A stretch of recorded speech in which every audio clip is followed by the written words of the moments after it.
Hello student. तो आज हम पढ़ेंगे अपना देखो BSc second year math first paper unit second chapter fourth का क्वेश्चन 6 है। इंपॉर्टेंट क्वेश्चन है क्योंकि जो अमूर्त बीजगणित होती है अपनी math first paper second year की, वो ज़्यादातर अपन की थ्योरम रहती है और अपन को सिद्ध करना होता है। ठीक है, तो सबसे पहले अपन क्वेश्चन पढ़ते हैं जो क्वेश्चन में दिया हुआ होता है और वो उसी के आधार पर अपन को क्वेश्चन सॉल्व करना है। और जिन सवालों में अपन को ज़्यादातर जो थ्योरम सिद्ध करनी होती है उनको सबसे पहले क्वेश्चन ध्यान से पढ़ते हैं। तो आप लोग के लिए वीडियो के एंड तक बने रहना है और वीडियो शुरू करने से पहले हमारे चैनल को सब्सक्राइब जरूर करें। सबसे पहले अभाज्य कोटि का प्रत्येक समूह चक्रीय होता है। अब देखो ये पता होना चाहिए कि चक्रीय समूह क्या होता है। तो चक्रीय समूह के लिए इसकी डेफिनेशन पता होनी चाहिए। तो आप लोग बीएससी सेकेंड ईयर के और वीडियोज देखने के लिए हमारे चैनल की प्लेलिस्ट पर जाइए, क्रम से क्वेश्चन सॉल्व करवाए गए हैं यूनिट बाय यूनिट। अब देखो एक समूह मानते हैं कि माना जी एक क्या है, परिमित समूह है जिसकी मतलब अभाज्य कोटि, यानी जो कोटि हो वो अभाज्य संख्या हो।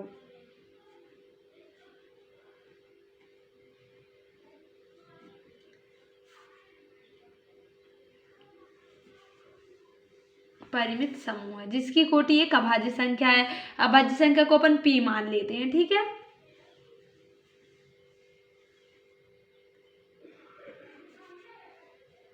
देखो अभी अपन ने कुछ नहीं अलग से लिया है, जो उसमें बोला गया केवल वो ही ले रहे हैं।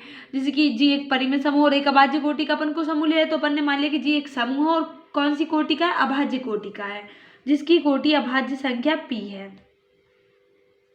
क्योंकि जैसे जैसे वो बोल रहे हैं वो वैसा वैसा अपन कर रहे हैं। अब देखो ये मान लिया, तब हम सिद्ध करेंगे कि जो जी है वो एक चक्रीय समूह, यानी एक अभाज्य कोटि का समूह जी हो गया।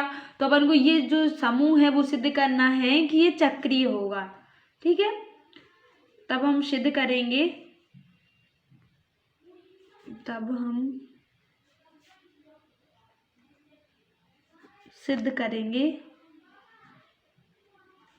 कि जी चक्रीय समूह है।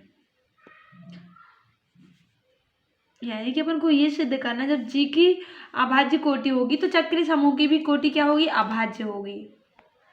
ठीक है, तो चूंकि p एक अभाज्य संख्या है तो यानी इसको या तो p is equal to not equal to 0 या p नॉट इक्वल टू 1, यानी कि या तो वो स्वयं का अभाजक होगा या प्लस माइनस 1 का होगा। ठीक है, p अभाज्य है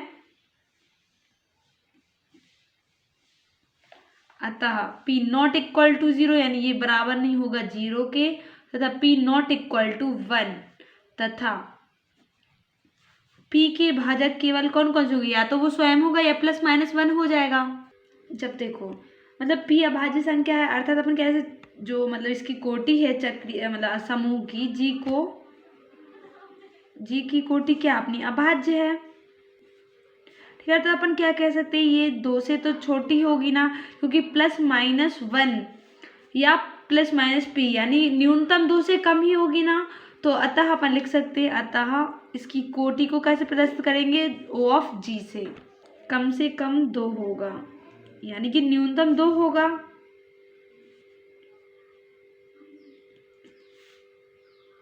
ठीक है, क्योंकि प्लस माइनस 1 और प्लस माइनस p हो सकते हैं, यानी 2 से तो छोटे होगा, 2 से बड़ा तो नहीं हो सकता, क्योंकि 2 न्यूनतम अभाज्य संख्या है। अभाज्य संख्या अपन की 2 न्यूनतम है, क्योंकि 2 न्यूनतम अभाज्य संख्या है।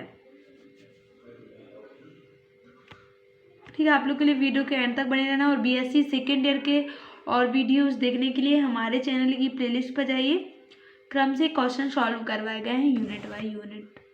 तो कोटि की परिभाषा अपन a raise to the power n is equal to e लिखते हैं। जब a बिलोंग करेगा अपन का g में, तो देखो a के ऊपर यानी कि पावर जो आएगी वो 2 से छोटी आएगी, अर्थात a not equal to e। किस प्रकार ये बिलोंग करेगा कि जो a है नॉट इक्वल टू e क्या अपना तत्समक है। तो अपन अर्थात यहाँ पे अपन क्या लिख सकते हैं, a g का तत्समक नहीं है। ठीक है, a g का तत्समक नहीं है क्योंकि a not equal to e। अगर बराबर होता तो अपन कह देते कि तत्समक है। स्पष्ट अपन क्या लिख सकते हैं, जो जी की कोटि हो यानी कि जो अवयव की कोटि होगी, अवयव की कोटि मतलब o ऑफ a, कोटि को अपन o ऑफ a के रूप में मतलब o लगा के ये कोष्टक के अंदर लिखते हैं, इसको कोटि से प्रदर्शित करते हैं। जो अवयव की कोटि होगी वो greater than and equal than दो से छोटी होगी या दो के बराबर होगी। अब देखो अपन यहाँ पे मानते हैं कि माना कि अवयव की कोटि अपन की m है, ठीक है, O of A is equal to m, ठीक है, ये मान लिया। जब अवयव की कोटि इतनी होगी तब उपसमूह के अंदर जो अवयव होंगे अपन के ये A, तो जो G का ये चक्रीय उपसमूह है, यानी कि जब जितने इसमें कोटि में मतलब जितने अवयव की कोटि होगी उतने उपसमूह की कोटि भी होगी, G का चक्रीय उपसमूह है। यानी जितने अवयव की कोटि होगी उतनी उपसमूह की भी कोटि होगी, अर्थात O of A is equal to O of H is equal to M, अर्थात अवयव की कोटि उपसमूह की कोटि बराबर होगी। ये सब इतना सब कुछ क्यों कर रहे हैं? क्योंकि अभाज्य कोटि बोला गया, यानी एक अभाज्य संख्या, जो कोटि है वो एक अभाज्य संख्या हो सकती है, या तो P, जैसे कि मान के चलते अपन के P कोटि मतलब P एक अभाज्य संख्या है, तो उसका भाजक केवल क्या होगा, या तो +-1 होगा या तो वो स्वयं होगा। तो अपन ने माना कि वो 2 से न्यूनतम है, फिर अपन ने अवयव की कोटि निकाली। अवयव की कोटि जब जितनी आएगी, उपसमूह में जितने अवयव होंगे उसी प्रकार जितने अवयव की कोटि होगी उतनी उपसमूह की कोटि भी होगी। अब देखो लांगराज प्रमेय लगाते हैं यहाँ पे। लांगराज प्रमेय से क्या होता है? लांगराज प्रमेय अभी अपन ने इसके पहले सॉल्व किया था।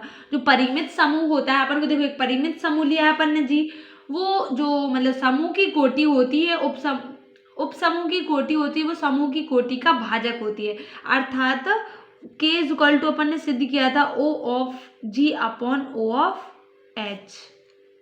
अब देखो जो परिमित समूह लिया है अपन ने, एक परिमित समूह G माना था, तो अपन यहाँ पे G लिख सकते हैं, लेकिन परिमित समूह अपन का G है तो उसकी कोटि क्या है? अभाज्य संख्या, या तो वो +-P, अर्थात अपन यहाँ पे क्या लिख सकते हैं, देखो जो कोटि होगी, परंतु यहाँ पे लिख सकते हैं परंतु O of H greater than and equal than 2।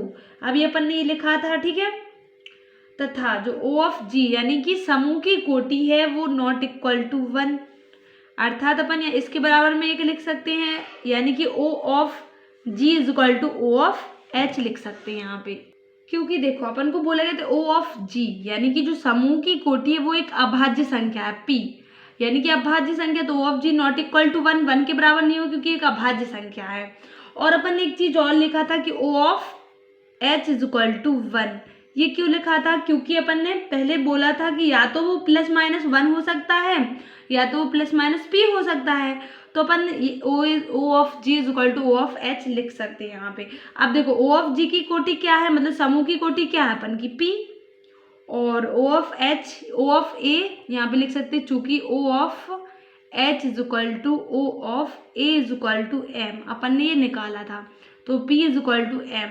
अब देखो P अभाज्य संख्या क्या है अपन की G की, और M अपन का क्या है H के लिए है, तो G is equal to H, अतः अपन लिख सकते हैं G चक्रीय है, प्रूव्ड दैट।